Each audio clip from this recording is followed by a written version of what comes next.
Have you ever heard of a magic trick where someone vanishes into thin air? It's captivating, right? But what if that magic trick was real and the person never came back? That's the baffling story of Brian Shaffer, a medical student who walked into a bar one night and was never seen again. It was March 31st, 2006, in Columbus, Ohio.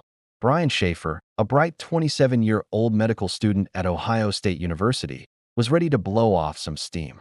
Final exams were over, and spring break was just around the corner. He had plans to travel to Miami with his girlfriend, Alexis Wagner. Life seemed to be on an upward trajectory for Brian. He was intelligent, well-liked, and had a promising future as a doctor. But that night, his future and his very existence would become one of America's most perplexing mysteries.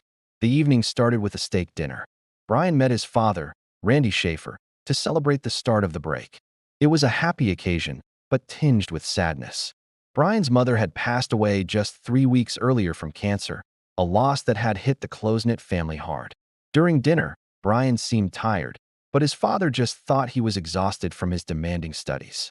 After dinner, they hugged, said their goodbyes, and Randy watched his son drive away, never imagining it would be the last time he'd ever see him. Later that night, around 9 p.m., Brian met up with his friend, Clint Florence, at the ugly Tuna Saloona, a popular bar located on the second floor of the South Campus Gateway complex. They had a few drinks and then decided to do some bar hopping. They visited several other bars in the area, catching up with friends along the way. Throughout the night, security cameras captured their movements. Everything seemed normal. Brian was seen on camera talking to various people, laughing, and just enjoying his night out. Just before 2 a.m., Brian, Clint, and another friend, Meredith Reed, were seen on a security camera riding an escalator up to the ugly Tuna Saloona for one last round. And this is where the story takes a chilling turn. The camera captured Brian entering the bar, but it never captured him leaving. Think about that for a second. The bar had only one public entrance and exit. There was another service door in the back, but it led to a messy construction site and was not a route anyone would typically use. Police and investigators would later confirm this. So, how could someone walk into a place and simply not walk out? Inside the bar, things get even more confusing. Clint and Meredith told police they got separated from Brian and assumed he had just gone home without telling them. They tried calling him, but his phone went straight to voicemail. This wasn't entirely out of character. Sometimes Brian would just slip away when he was tired. So, they left without him, not overly concerned. But Brian never went home. The next day, he missed his flight to Miami. That's when the alarm bells started ringing loud and clear. Alexis, his girlfriend, knew something was terribly wrong. Brian was responsible. He was excited about their trip. He wouldn't just miss a flight. She and Brian's father immediately reported him missing. The police launched a massive investigation. They started with the most obvious piece of evidence, the security footage. They painstakingly reviewed hours of tape from the ugly Tuna Saloona and other businesses in the area. The footage showed Brian entering the bar at 1:55 a.m., but he was nowhere to be found on any footage showing people leaving after that time. Every single person who entered was accounted for on the exit footage, except for Brian Shaffer. Did he leave through another exit? The service door was a possibility, but it opened onto a chaotic construction site, which would have been difficult and dangerous to navigate, especially at night. Cadaver dogs were brought in, and they searched the area, including the construction site, but found no trace of Brian's scent. The nearby Olentangy River was also searched, but nothing was found. The police then turned their attention to the people Brian was with. Clint Florence and Meredith Reed were questioned extensively.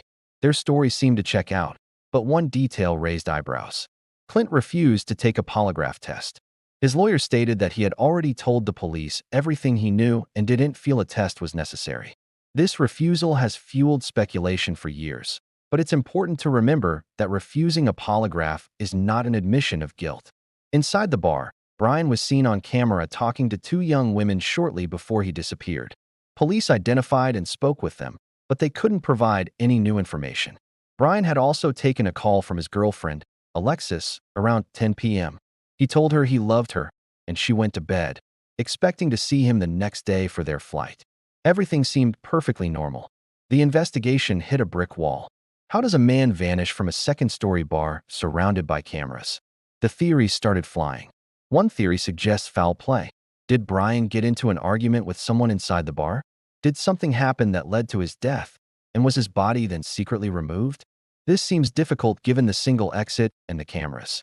To smuggle a body out of a busy bar unnoticed would require an incredible amount of planning and luck. And where would they take him?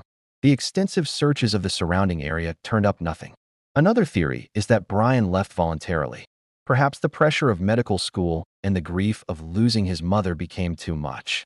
Maybe he decided to just walk away and start a new life.